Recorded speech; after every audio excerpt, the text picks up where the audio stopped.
శ్రీ గురుభ్యో నమః. శ్రీమాత్రే నమః. మా భక్తి టీవీని ప్రోత్సహిస్తున్నటువంటి మా ప్రేక్షకులందరికీ ధన్యవాదాలు తెలియజేస్తూ, డిసెంబర్ 1వ తేదీ నుంచి డిసెంబర్ 7వ తేదీ వరకు గల కాలానికి రాశి ఫలితాలు తెలియచెప్పుకుందాము. ముందుగా గ్రహస్థితులు. వృషభంలో గురువుగారు ఉన్నారు, అలాగే కర్కాటకంలో కుజుడు, కన్యలో కేతువు, వృశ్చిక రాశిలో రవి చంద్ర బుధులు, ధనస్సు రాశిలో శుక్రుడు, కుంభరాశిలో శనిగారు, మీనరాశిలో రాహువు ఉంటూ ఉండగా, వారాంతంలోకి వచ్చేటప్పటికి చంద్రుని యొక్క స్థితి కుంభరాశిలోకి వచ్చి శనిగారితో కలిసి ఉన్నది. అలాగే శుక్రుని యొక్క స్థితి మకర రాశిలోనికి వచ్చినది. ఇక గ్రహ స్థితుల యొక్క యుతి ఏ విధంగా ఉన్నది అని చూస్తే, రవి చంద్ర బుధ గ్రహాలు 3 యుతి కలిగి ఉన్నాయి. అయితే ఇది బుధ ఆదిత్య యోగాన్ని తెలియజేస్తూ, అలాగే రవి చంద్ర యోగాన్ని కూడా తెలియజేస్తోంది. అయితే ఈ యోగం అనేది అంతగా ప్రభావితం చేయలేదు. ఎందువల్ల అంటే చంద్రుడు ఇక్కడ నీచలో ఉంటారు కాబట్టి ఇక్కడ అంతగా ఫలితాన్ని చూపించదు. ఇంచుమించుగా అమావాస్య రోజులు ఉంటాయి కాబట్టి. దృష్టుల ఫలితాలు ఏ విధంగా ఫలితాలు ఉన్నాయి అంటే, శనిగారి యొక్క 10వ దృష్టి రవి చంద్ర బుధుల మీద పడుతూ ఉంది. చర్మానికి సంబంధించి ఇబ్బందులు ఉండడము, వైద్యానికి సంబంధించి ఎక్కువగా మెడిసిన్స్ వాడేటటువంటి పరిస్థితి, లేదా మెడిసిన్స్ లో ఏదన్నా కల్తీ లాంటి పరిస్థితి, మెడికల్ కి సంబంధించిన వ్యాపార వ్యవహారాలు ఎక్కువగా ఉండడము, ఇలాంటి పరిస్థితులు, కొంచెం అలజడి వైద్యపరంగా ఇలాంటివి కనిపించేటటువంటి అవకాశాలు ఉన్నాయి. అలాగే గురువు గారి యొక్క 5వ దృష్టి కేతువు మీద పడుతూ ఉన్న కారణం చేత ఆధ్యాత్మిక చింతన పెరుగుతూ ఉంది. అలాగే రవి బుధ చంద్రుల మీద 7వ దృష్టి కారణం చేత అనేక రకాలుగా ఐకమత్యం ఉండడం గాని, ఏదైనా పరిశోధనాత్మక విషయాలలో మంచి పురోగతి సాధించడం గాని, అడ్మినిస్ట్రేషన్ రంగంలో, అలాగే కళా రంగాలలో, ఇలాగా అనేక రంగాలలో కొంచెం మంచి పేరు రావడానికి అవకాశం ఉంది. మంచి నిపుణత సాధించడానికి అవకాశం ఉంది.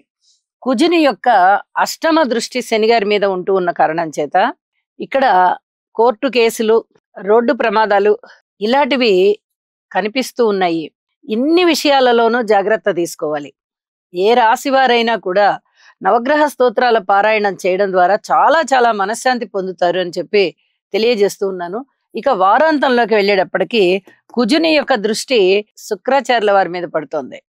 అయితే ఇది కులాంతర వివాహము, మతాంతర వివాహము, ప్రేమ వివాహము ఇలాంటి వాటిని తెలియజేస్తూ ఉన్నాయి. విపరీతమైన కోరికల్ని కూడా తెలియజేస్తున్నాయి. ఎక్కడ ఏది చూసినా మనసుకి ఆకర్షించింది అంటే ఇది మనం కూడా సాధించాలి అనేటటువంటి ఆలోచనతో వీరు ఉంటారు. అయితే మనసుకి నచ్చేవి అవి మంచివి అవ్వచ్చు, లేకపోతే విపరీత భావాలు కూడా కొన్ని అవుతూ ఉండవచ్చు. ఈ విషయంలో ఏది మంచి ఏది చెడు అని చెప్పి కొంచెం తర్కంతో ఆలోచించుకోవలసిందిగా సూచన చేస్తూ ఉన్నాను. రాసుల్లోకి వెళ్దాము. కర్కాటక రాశి. కర్కాటక రాశి వారికి 2 గ్రహాల యొక్క ఉనికి మాత్రమే బాగుంది. మరి మినిమం 3 గ్రహాలైనా బాగున్నట్టయితే ఉత్తమమైనటువంటి ఫలితాలు ఉన్నాయండి అని చెప్పి తెలియచెప్పడం జరుగుతూ ఉంటుంది. ఇక్కడ 2 గ్రహాలు తృతీయ స్థానంలో కేతువు యోగిస్తున్నారు, అలాగే లాభస్థానంలో గురుగారు యోగిస్తున్నారు. మరి మిగతా గ్రహాల యొక్క బలాలు లేని కారణం చేత నవగ్రహ స్తోత్ర పారాయణాలు చెయ్యండి. అలాగే కందులు, మినుములు, పెసలు, ఉలవలు, అల్సందలు, నల్ల నువ్వులు, శనగలు, మినుములు ఇత్యాదివి, బియ్యము, గోధుమలు, ఈ నవధాన్యాలు ఉన్నాయి కదా, ఈ నవధాన్యాలన్నింటినీ కూడా కొంచెం కొంచెం పరిమాణంలో తీసుకుని ఒక సత్పురుషునికి దానం ఇవ్వండి. ధన ఆదాయం బానే ఉంది, అన్నదమ్ముల సహాయ సహకారాలు బాగున్నాయి, మీరు ఊహించిన ప్రతి పనిలోనూ విజయ అవకాశాలు ఉన్నాయి, మీకు కష్టపడే ప్రతి పని మీకు ఫలితాన్ని ఇస్తుంది. అయితే ఒక్కొక్కసారి చాలా ఆలస్యంగా ఇస్తుంది. ఇది చెప్పదగ్గ సూచన. సంకల్ప బలం వృద్ధి అవుతోంది. వివాహాది శుభకార్యాల విషయంలో చక్కగా కుదిరే దిశగా ఉంటాయి. అయితే మీ కృషి ఇంకా పెంచాల్సి ఉంటుంది. వాహనాల విషయంలో జాగ్రత్తగా ఉండాలి. వాహనాల రాకపోకలు మిమ్మల్ని ఇబ్బంది పెడతాయి. ప్రయాణాలు చాలా జాగ్రత్తగా చేయాలి మీరు. కార్మికులు, కర్షకులు, నేత పనివారు, చేతి వృత్తుల వారు, ఇచ్చది వారు అందరికీ కూడా చాలా శారీరకమైన కష్టం ఉండబోయేటటువంటి కాలము. ఇక విద్యార్థుల విషయంలో అంత పూర్తిగా శుభ ఫలితాలు ఇవ్వబడడం లేదు. స్త్రీల విషయంలో నిర్లిప్తంగా ఉన్నట్టుగా ఉంది ఇక్కడ గ్రహస్థితి. కాబట్టి మీకు మీరే కృషి చేసుకోవాలి, మీకు మీరే ప్రణాళికలు సిద్ధం చేసుకోవాలి, మీకు మీరే అభివృద్ధి బాట పట్టాలి. మీ కృషే మీకు శ్రీరామ రక్ష అని చెప్పచ్చు. చాలా చాలా జాగ్రత్తగా ఉండండి, ఓర్పు కలిగి ఉండండి.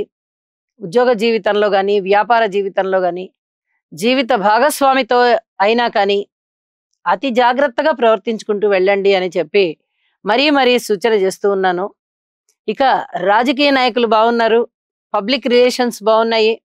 వారాంతంలోకి వెళ్ళేటప్పటికీ శుక్రుని యొక్క స్థితి సప్తమంలోకి వచ్చి ఉంది, అష్టమంలోకి చంద్రుడు వచ్చున్నారు. చంద్రుని స్థితి అంతంత మాత్రమే అయినా శుక్రాచార్యుల వారి స్థితి మకర రాశిలో శుక్రుడు మంచివారే, కానీ కర్కాటక రాశికి కానీ కర్కాటక లగ్నాన్ని కానీ ఈ గ్రహస్థితి అంత మంచిది కాదు. కాబట్టి ఓర్పు కలిగి ఉండండి.